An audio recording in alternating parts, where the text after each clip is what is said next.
Choshev Rabbonim, Tyre Yidden, members of the press, friends, and enemies. We've come together this evening because the homeland of the Jewish people is under attack. We're here to defend the homeland and to protect it from those who seek its destruction. The homeland of the Jewish people is the Torah HaKadoshah, the eternal book of books. Jews have no national state, for unlike other nations who exist because of their land, their common language, or their culture, the Jewish people came into existence and only exist because they accepted their religion on Har Sinai in the desert. In the desert where we had no land, where we had no territory, in the desert where we had no state. Hayom hazeh niyesa la'om. The Torah HaKadosh is our homeland. In every successive generation, Jews strove to maintain the integrity of the homeland, which accompanied us into every territory that we lived during our exile. So long as we remained within the confines of our homeland, we were protected from our enemies. The world wonders how the Jewish people survived for 2,000 years in exile, with no political infrastructure, no army, no common language, land, or culture, but we don't wonder. We know why we survived. We survived because we did not rely on an army, a land, or a culture for our survival. Armies are defeated, lands are conquered, and cultures come and go, but the Holy Torah is eternal, and its protection is eternal, and its people are eternal, so long as they remain its people, the people of the Torah. We were a proud people, the Jews, proud to be the custodians of the holy book of books, proud to live our lives morally and in dignity and conformity with the will of Hashem. We had no aspirations to be great warriors, to win Nobel Prizes or gold medals. We were satisfied that the Torah, through us, had introduced to the world religious and moral values of universal significance. We were proud when we prospered and we were proud when we were persecuted. We were proud especially when we were persecuted because we knew that we were not our persecutors. We were proud that we were not our oppressors. We were proud that we were prophets and not persecutors. But there were those others who were not proud. There were those who were jealous of the anti-Semites, their ruthlessness, their strength, their tanks and their planes. They were ashamed that the Jews were not as strong and as fearsome as the anti-Semites. They were ashamed that the Jew was a Torah scholar and not a warrior, not an athlete. They were ashamed that the Jews named their children Velvel or Yisrael Meir or Yoel, and not Nimrod or Omri. They were ashamed that the Jews celebrate mastering the Masechta and not a soccer championship. They were ashamed that the Jews celebrate that they would rather invent a new explanation in a Tosfos and not a new form of martial arts. They looked at these Jews, in the same way the anti-Semites did.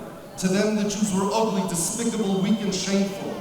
They looked at the Jews the way you would imagine a gorilla looks at a human being, weak, pale, ugly, useless. They were Jewish versions of the anti-Semites. They hated Jewishness, but they were Jews themselves, self-hating Jews against Jewishness. They hated Judaism, but they couldn't live amongst the anti-Semites because the anti-Semites persecuted them as well. Poor Koifrim. They didn't want to be Jews, and the Goyim wouldn't let them be Goyim. Whatever are they to do? Their solution? Zionism. Its goal, to destroy everything that makes Jews, in their eyes, so weak, so ugly, so despised. They wanted to destroy everything that makes the Jewish people so Jewish. They diagnosed what they call the Jewish problem, and Judaism was found to be the cause of the disease. But don't take my word for this. Let's let the Zionists speak for themselves. This week in the AIPAC convention, it was stated that the Jewish people should learn more about Vladimir Jabotinsky and Mikhail Yosef Berdyshevsky. Vladimir Jabotinsky was one of the founding fathers of Zionism, the man whose Zionist ideology is the dominant one today in this country, and who today's Prime Minister, Benjamin Netanyahu, considers his mentor. Vladimir Jabotinsky said, "What is a Zionist?" And I quote, "If you want to imagine what a Hebrew is, an Ivri, a Zionist, you can't compare him to anything.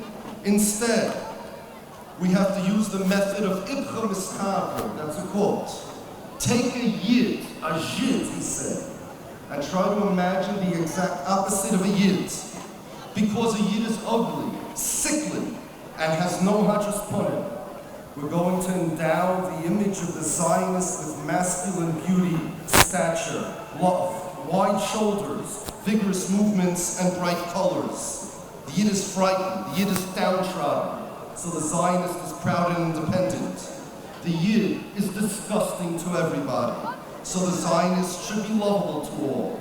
The Yid accepts submission, and the Hebrew should know how to command.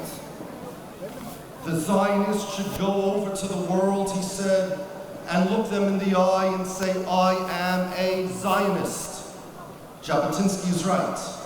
If you want to know what a Yid is, it is the exact opposite of a Zionist. Theodor Herzl, Yamach Shemoy V'Zechroi, didn't speak Russian. So instead of Žid, he referred to the Jews who reject Zionism as Mauschels.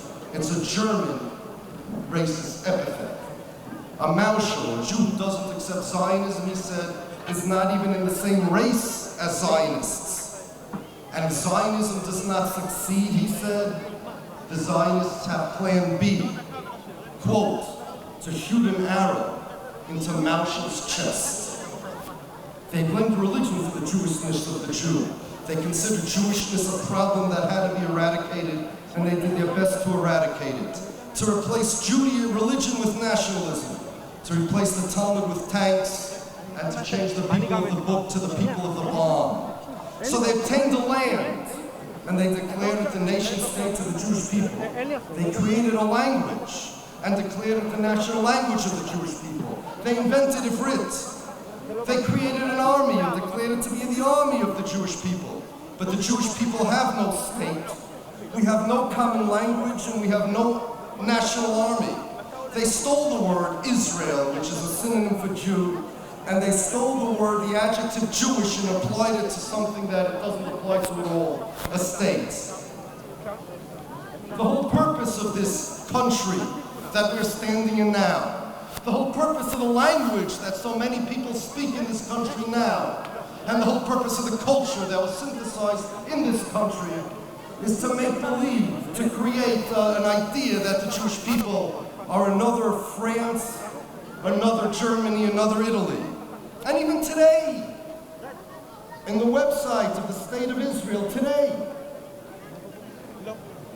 the State of Israel defines, Victor Lieberman wrote it, what is a Jewish state? What is Israel to the Jews? And he says, quote, Israel is to the Jewish people the same as France is to the French people, Ireland is to the Irish, and Japan is to the Japanese people. But not only did the Zionists decide that the Jewish people aren't a religion, we're not the people who Kabul Tur and Har Sinai, we're another French, another British, another Japanese, but worse than that. At least the British only claim that the British government represents the citizens of Britain. At least the Japanese don't claim to represent anybody except those in Japan. Israel claims to represent all the Jews all over the world. I was born in America. My family's from Poland, 500 years they were there. Yet Benjamin Netanyahu comes to my Congress in America and says he speaks in the name of all Jews, including me. My mother's from England, my father's from Poland. I'm born in the United States of America, and in 1948, some people make some country in the Middle East, and suddenly it becomes my country. If I don't like my president in the United States, I can move to Mexico or Canada or Japan, and I'm free of him. But because I'm Jewish, wherever I go, Benjamin Netanyahu claims he's my leader, and Israel claims to be a democracy. This sounds like a dictatorship to me, not a democracy. We didn't vote for him. He doesn't represent us. And worse, because of this, because Israel claims to represent all the Jews suffer everywhere in the world. Statistics show the greatest database of anti-Semitic acts in the world is here in Tel Aviv University in the Cantor Center. Every year they give out a report on anti-Semitism.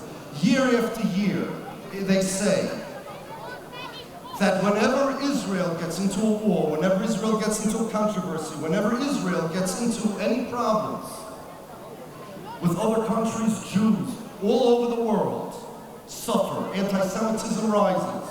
Jews in England, Venezuela, Chile, Greece, the United States, Canada are attacked and hurt whenever Israel gets into trouble because they say people think that Zionism represents Judaism, Israel represents the Jews, and the actions of the state of Israel represent the actions of the Jewish people. Because people don't understand that Zionism is the opposite of Judaism. And Israel has nothing to do with the Jewish people. Israel is no more connected with the Jewish people than the state of China or the state of Ethiopia. But because the Zionists give out this message that they're the state of the Jewish people, Jews all over the world are blamed for whatever Israel does. L'man Hashem, if anybody has Rahmanas, has mercy on Jews all over the world, please, if you're Jewish or non-Jewish, let the world know Jews all over the world are not responsible for the actions of the state of Israel. Israel doesn't represent the Jewish people. But Israel continues their propaganda. They continue their propaganda in the schools, here. They enlisted the educational system, the arts, the sciences, and even the streets that you walk on here are enlisted in the propaganda. Can anybody tell me here in all of Yerushalayim, when all the streets are named after Jewish personalities, is there one Moshe Rabbeinu street in all of Yerushalayim? Is there an Avram Avinu street in Yerushalayim? A Yitzchak Avinu street?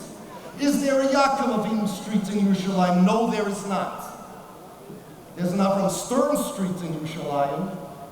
And after the Jews went into Eretz Yisrael, starting from Bin Nun, every single biblical personality has streets named after him. But there is no Moshe Rabbeinu. There is no Avram Avinu street anywhere in this town. Even the streets they enlisted in their propaganda.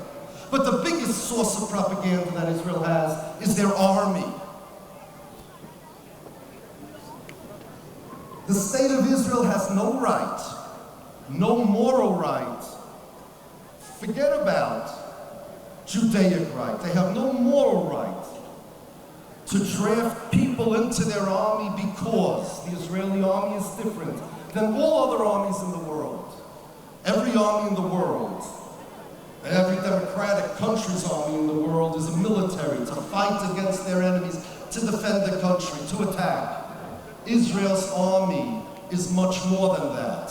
Israel's army is an indoctrination camp for Zionism. Israel teaches in their army what is Judaism, not how to shoot. Besides how to shoot, they teach what is Judaism. The officer's training manual I have it in front of me. What is the identity of Jewish people? Is Judaism a religion, a way of life, or a constitution? The people in the land and in a Jewish perspective. War in a Jewish perspective. The Israeli army is a church of Zionism. Just imagine if any other country, say a Christian country, would draft people into the army and then require that they go through their parochial indoctrination, their education. And the people in the army are going to say what your priests and your imams taught you about your religion is not true. The people in the army know what Christianity is, and the people in the army know what Islam is. And you're obligated, and every youth in the country is obligated to come and go through the religious training. Would anybody tolerate that? Only in Israel such a thing is tolerated.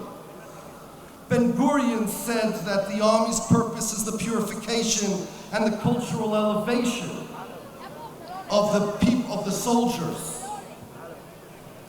Suffice it to say that what they call cultural elevation and purification, we would give our lives to avoid. And don't believe them when they say that that they don't draft yeshiva guys into the army. Oh yes, they made a law that yeshiva guys are not drafted into the army, but they added so many loopholes and so many terms and so many conditions that currently there are dozens and dozens and dozens of Jewish children, yeshiva guys, Charedish Bochurim, that are in jail because they refuse to go to the army. If you're in yeshiva, you don't have to go to the army, but they have a new definition of yeshiva. Yeshiva has to have a certain amount of people. If you go for the P'tur, you don't have to go to the army, but if you miss a day or two, if you come late, then they come after you and put you in the army. And they don't go after those families of great kehillas, the kehillas that are represented in the Knesset here in the state of Israel. They don't go after the mainstream yeshivas. They go after those that live outside of Yerushalayim or inside of Yerushalayim in small yeshivas that aren't represented by big kehillas or members in the Knesset. They're going after the weakest of us. And they're going after they have thousands and thousands and thousands of targets right now. We cannot allow this to happen. No other country would allow this to happen. They're not drafting people into an army. They're drafting people into the Church of Zionism. To the Bochurim we say, Chazak, be strong. Never give up your religion and never give up your Yiddishkeit. Never allow anyone to make you into the opposite of a Yid. I cannot speak here the way I speak in Brussels or Washington or New York or London because far be it from me. I would never tell anybody to break the law of the land. They'll come and arrest me if I do. But I do invite everybody to join all the Jews throughout the world hand in hand in forming an unbreakable wall in front of the Sefer Torah so that nobody can harm it. To Hashem we turn and we say, you gave your Torah to us and we will protect it. We say to Hashem, your enemies are our enemies. And to the state of Israel, I have a piece of advice. I'm not one of your representatives, but I'm a Jew and I'm from America, and everybody knows the Israeli government bows to whatever the Americans say. My advice to the Israeli government is you have one of two choices. Either you recognize what the founding fathers of Zionism said, that Zionists are the opposite of Jews. You are a different a different people than we are. We don't belong in your educational indoctrination camps, and we don't belong in your army. Recognize that. Or, if you won't recognize that, your other choice is to build more jails, because you're going to need them. We will never give in.